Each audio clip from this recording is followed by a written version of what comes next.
Recuerdo el día en que conocí a Jesús.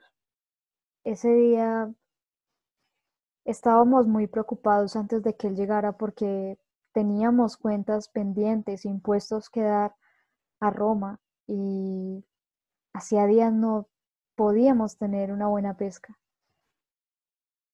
Pero Jesús nos dijo que tirásemos la red, aunque habíamos pasado toda la noche tratando de conseguir un solo pez. Y aunque de momento lo dudamos, decidimos tirar la red. Y vaya sorpresa, hubo toda una pesca milagrosa. Pero Jesús me llamó y me dijo que él quería hacerme pescador de hombres, que lo siguiera. Y la verdad es que yo no entendí qué significaba esto de ser pescador de hombres, pero algo me inclinaba a querer seguirlo y así que después de todo esto decidí abandonar las redes y seguirlo. Estuve con él por 3 años y durante esos 3 años yo vi a Jesús ser y hacer cosas increíbles. Él sanó paralíticos, dio vista a los ciegos, liberó endemoniados y amó a las personas que incluso yo rechazaba. Él enseñaba a todas las personas, sin importar quién fueran. Y con nosotros, sus discípulos, pasaba mucho tiempo explicándonos enseñanzas que daba a otros que en definitiva nosotros no podíamos entender. Pero recuerdo un día muy particular, el día en que Jesús se enojó y fue al templo y en su cólera tiró todo porque habían profanado la casa de su padre. Pero hay otro día que tampoco puedo olvidar y que es el que más tengo en mi memoria.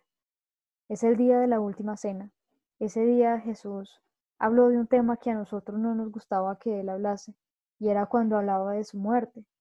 Y no nos gustaba que hablara de su muerte porque la forma en cómo decía que iba a suceder no parecía la de un Mesías, no de aquel que estábamos esperando para que derrotara a Roma, para que nos quitaran todos esos impuestos y nosotros pudiésemos tener el reino de Dios de nuevo con nosotros y ser completamente libres de estar subyugados a este imperio romano. Pero lo peor para mí no solamente era pensar que Jesús iba a morir, fue que Jesús me llamó y me dijo que Satanás me había pedido para zarandearme y que él había estado rogando al Padre para que yo mantuviera la fe y que cuando volviera pudiera ayudar a otros. Pero yo realmente no entendía por qué estaba diciendo eso, porque yo no me iba a ir a ningún lado. Entonces le dije que yo estaría dispuesto a dar todo por él, a morir si era necesario ir a la cárcel. Pero fue justo ahí cuando me miró con una mirada que aún tengo en mi memoria y me dijo que antes de que cantara el gallo, yo ya lo habría negado 3 veces. Y la verdad es que yo respeto y respetaba mucho al Mesías, pero que Jesús me dijera eso, que Jesús me dijera que yo lo iba a abandonar, que yo lo iba a negar, eso era inconcebible. Había mostrado lealtad por 3 años. ¿Por qué pensar que lo iba a dejar ahora? Pero él insistía en que así era. Y Jesús hablaba muchas cosas en misterio a veces, así que preferí dejarlo así por el momento. Luego de la cena fuimos al Monte de los Olivos y allí él oraba como de costumbre, pero ese día había algo diferente. Notábamos a Jesús bastante angustiado y pues nos pidió que oráramos, pero la verdad es que quienes estábamos con él siempre nos venció el sueño una y otra vez. Pero él seguía orando y parecía bastante preocupado. Nosotros no entendíamos qué pasaba hasta que nos enteramos qué era lo que pasaba. Venían por él, lo iban a arrestar y Judas, que era uno de nosotros, fue quien lo entregó. Eso fue una traición bastante cobarde, diría yo en ese momento. Y entonces, cuando vi que llegaron con palos y espadas para arrestar a Jesús como un criminal, yo dije, este es mi momento para demostrarle a Jesús que realmente voy a estar con él hasta el final y hasta la muerte. Y saqué mi espada, pero fue en vano porque Jesús me pidió que no la usara. Entonces se lo llevaron, él no se opuso y nosotros simplemente huimos porque íbamos a ser arrestados por toda esta gente. Yo amaba a Jesús y cuando vi que se lo llevaron, eh, decidí seguirlo de lejos para conocer cuál sería el fin de él. Cuando estábamos en el patio y el sumo sacerdote junto con los ancianos estaban buscando de qué culpar a Jesús, empezaron a decir cosas que no eran, pero cuando le preguntaron si él era el Hijo de Dios y él respondió que ellos mismos lo habían afirmado, le hicieron, es como si él hubiese firmado su sentencia de muerte porque inmediatamente todos clamaron, es reo de muerte. Y justo ahí yo vi mis esperanzas perdidas. Aquel a quien yo había llamado el Cristo ahora estaba siendo puesto a merced de otros y diciendo que lo iban a matar. Luego de todo un alboroto se lo llevaron y yo me quedé en el patio con otras personas. Y estando allí pasó algo que yo no quería que pasara y simplemente pasó porque parecía que ese era el destino.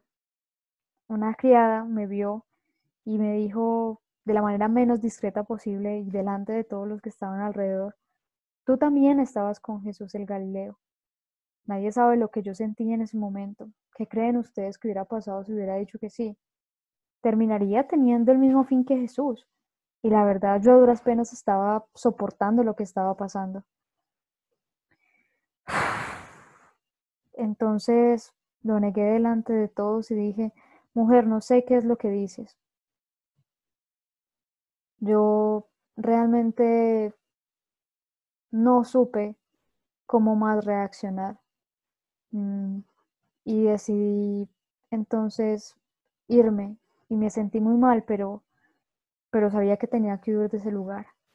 Pero saliendo de la puerta, otra criada dijo, este estaba con Jesús el Nazareno. Ahora sí, nada puede ir peor. Y yo solamente tuve que hacer lo que sentí que tenía que hacer, porque mi vida estaba en riesgo. Y yo simplemente volteé y dije, yo no conozco a ese hombre.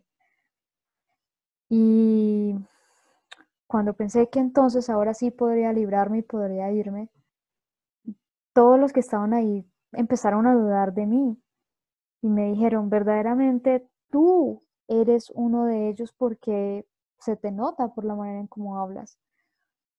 Y ahora mi manera de hablar me descubre. Vaya suerte la mía. Yo estaba bastante presionado. Todos ahí me miraban con mucho desprecio y con ganas prácticamente de arrestarme. Entonces yo, como defensa, simplemente comencé a maldecir y a decir que yo a ese hombre no lo conocía. Y justo ahí cantó el gallo y mi mundo se vino encima.